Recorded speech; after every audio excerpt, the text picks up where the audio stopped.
Hello again, viewers, and greetings, fellow space travelers. This is Thorn of Night, and welcome to episode 10 of my new tree breeding guide for Minecraft for Forestry and Extra Trees. In this episode, we are going to be going over some of the other trees that you get from the hill cherry line of trees, particularly some ones that produce fruit and nuts, and actually, I think they all do, as a matter of fact. But before I go on, I would like to say that I have this map available as a download. I will be leaving a link in the description below so you can go get your own copy so you can peruse it at your leisure. At the very tail end of this map, all the way down to the west over there, I have what I've called the Tree of Trees. It's a sort of tree diagram in the shape of trees, or in the shape of a tree, made up of the individual 100+ trees in this guide, showing you which trees lead where and how to approach going about your breeding. But let's go ahead and get on with this. The first tree we're going to cover here is called the common walnut. And in order to get this guy, you're going to need the hill cherry and the silver lime. And it will get you this pretty burly looking tree. It has a trunk that is 2 by 2, so you're going to need 4 saplings in order to make it. And it does need a little bit of room to grow. It needs a space of 4 on all 4 sides of the trunk in order to get this to pop up. And it will grow to a height of 11 meters, 11 blocks tall as the maximum height. So if you have an enclosed area that you want this to fit in, you're going to have to take account of that. One other thing to note about it is it does produce these little nodule things that age over time, so you can see that they are different colors. If I apply bone meal to them, it fully matures them, and these will produce their respective variety of food, which is a walnut. Now, each tree on average will, and I got this average from a sample of 20 trees, but on average you're going to get about 31-ish logs and right around 13 to 14 saplings per tree. And since it requires 4 saplings to make a tree, that means you've got a pretty good positive return. You'll be able to make several trees out of the output from each one. And even more if you decide to use a grafter. The grafter will pull, for sure, 1 sapling out of each leaf block. But left to its own devices, you can expect about 13 to 14. I got 13.7 average. And you can see that in here. But also, from this tree you're going to get walnut wood. And that's what the bark looks like. But the inside, the meat, this is what it is. And that's the planks right there. Kind of a nice little brown color. Now this tree is a tier 4 tree, and what that means is it requires a tier 3 tree, namely the hill cherry, in order to get this thing to be bred, and that means that it is 3 spaces away from being a core tree, or 2 spaces away or whatever. And that means that you're going to need to have the core trees, the oak, the birch, and all that, and then the second tier trees, the ones that the core ones make, and then the third tier trees, like the hill cherry there, and then this one comes from the hill cherry, so that's a tier 4. That's what that means. Anyway, moving on to the next tree, we have got the Acorn Oak. And the acorn oak uses the common walnut there and the apple oak in order to make this guy. And the wood from it is just your typical oak wood. That's what the logs and the planks look like. Vanilla wood right there. There are some variations of the tree, but it does grow to a maximum height of 11. So also keep that in mind. It needs a little bit less room. It only needs a gap of 3 to go to its fullest size.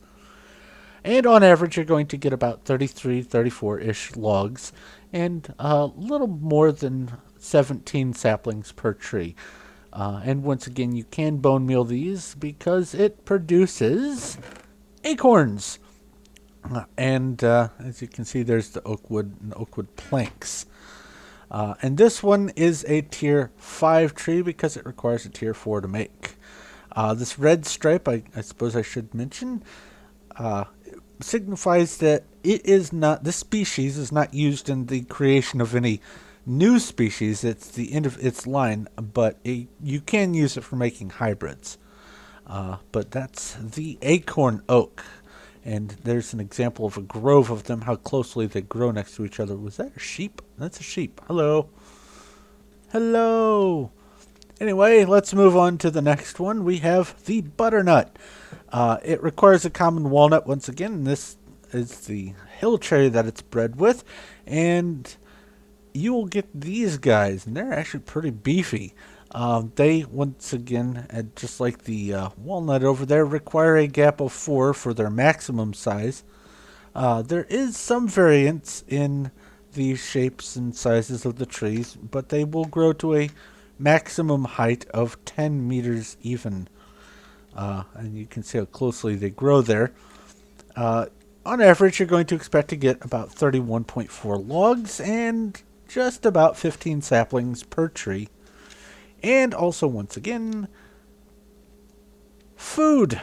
And you can eat the nuts or you can turn them into seed oil. And the fruit that you get from some of the other trees can be turned into fruit juice. But you'll get the butternut out of this, and you'll get butternut wood, and that's what this is. It looks kind of neat. Kind of a decent little interspersed color that you can add to something to give a little accent, I guess. But what do I know? Anyway, moving on. Actually, before I move on, I guess I should state that it is also a Tier 5 tree because it requires a Tier 4 tree to make. Now, moving on to the sweet chestnut, and it requires a common walnut and either a silver lime or a hill cherry to make. It's not as picky. But you'll get these guys, and they can grow pretty tall, up to 13 meters in height. And they will generate these kind of vertically striped logs, which give you this wood here. And on average, you can get about 41.2 logs per tree, and almost 16 saplings, not necessarily quite 16, but enough to give you multiple trees, and it is a 2x2, so you're going to need 4 saplings in order to make this. But it does require a gap of 3 to get the maximum size, and there are some variations on the size. Hello, sheep. So total all the way across, you're going to want a gap of 8 in order to get this to grow. 8 by 8 by 13. But you will get some chestnuts out of this guy here, and like I have here, some more of these nodules for the nut bearing, and that's the chestnut there. And you can get this chestnut wood, this is what it looks like here, and it is also a Tier 5 tree. Moving on to I guess I should mention this tree is not the end of its line. It goes on to make, I think, the peach tree, but the peach tree is not in this branch, so I'll be covering that in another episode.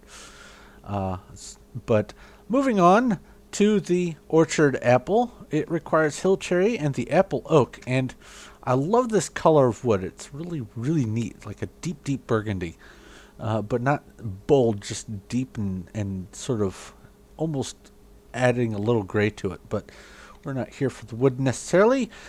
This tree also produces fruit, as you can see there, and you will get apples.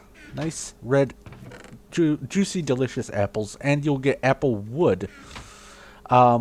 This orange block of wool here signifies that you're going to probably have to babysit it at first. You can't necessarily make an automatic farm. You can almost expect to get 1 sapling per tree, but not necessarily. At first, you're going to want to use a grafter to guarantee getting saplings out of it. But once you do, on average, you're going to get about 1.3 saplings per tree and about 3.4 logs. There are some different variations in height. It can grow up to 5 tall, as you can see over there, but for the most part, it will only grow to 4 tall. Whoops, I have a lag spike. Yay. You will get, like I said, the apple wood and apples and a few of the saplings, not much.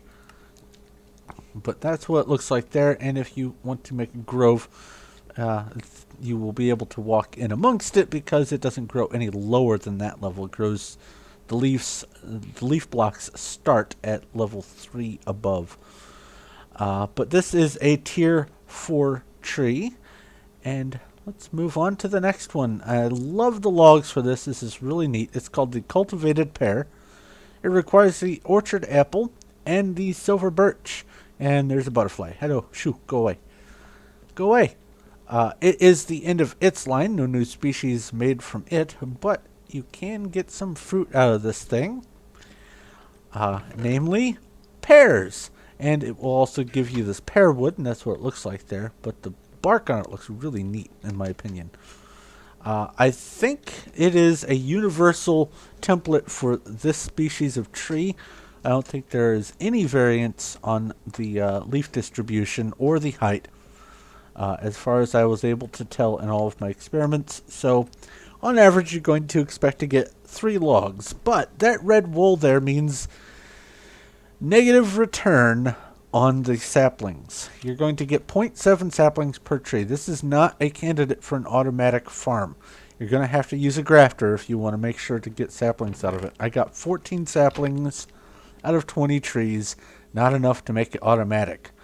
But you will get that juicy, delicious pear. But a grove of this just looks really, really neat. It's almost like an optical illusion if you get it lined up just right. And it is a tier 5 tree. Moving on to the next one, we have got the Prairie Crabapple. Prairie is not spelled like that, and that's what that sick means. It means it's intentionally spelled that way. I did not misspell it. That's how the sapling is spelled. Okay, they fixed it. Well, let's go ahead and update this. Since I made this, there was an update. I was able to add some stuff, so let's go ahead and fix that. Prairie Crabapple. Not the fastest typist, but there we go. Prairie Crabapple. It's spelled correctly now. Yay! Anyway, let's move on. These trees have some variations in the height, so you're going to get an average of about 4.4 logs per, and about 3-ish saplings. It's the end of its line, and they can grow to a height of 6, as you can see there, or they can grow to a height of 4 with no access to the trunk. You're going to have to dig around to get to it. But once again, produces fruit, and you'll get these crab apples out of it. And once again, you'll get the apple wood like you got from over there. And that's what the logs look like on that. This is a tier 5 tree. I'm so happy they fixed the spelling. I love words, and I hate it when I see words spelled incorrectly. I really hate it when I mess up. But I try to stay on top of that. Anyway, moving on to the next one. Sorry for rambling. We've got the sweet crabapple. It takes the orchard apple and the silver maple to make. And it also has some variances in the height and the height of the trunk and the lowest height of the leaves. I think the leaf cluster is identical all the way across. But once again, there's some fruit on here, and you'll get some crab apples. You can expect to get about 4.3 logs, similar to the other one, per tree, and 3 to 4 saplings per tree out of this. So you can have an automatic farm for that. And once again, this is a height of 6 for this species. And I didn't see anything grow any higher than 6 on it. It may grow a little higher. I'm sorry if I'm wrong on that, but my samples for doing the testing for this have only yielded 6. And my only question about that is caused by the fact that this next one has a different height. But before I go on to that, this tree is a tier 1, 2, 3, 4, 5, just like the other one.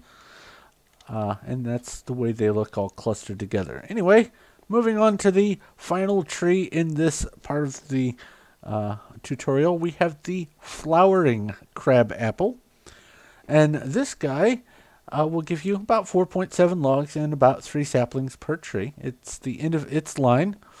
And it will give you crabapples once again. Why is that not sorting the same? Uh-oh, what happened? Why isn't the... I thought it was... I guess this one just shows up before that. Weird. Anyway, once again, you can mature it with bone meal or just let it mature on its own. It'll do it by itself. This will grow to a height of 7 randomly. And it looks like the lowest part is raised up off the ground. And that's what makes it different from the other ones. But that is the flowering crabapple, and it is a tier 6 tree. So all of the trees in this part of the tutorial are going to give you fruit and fruit or nuts, so you can use them for making seed oil or fruit juice or just eating them, whatever. But that is going to have to be it for this episode.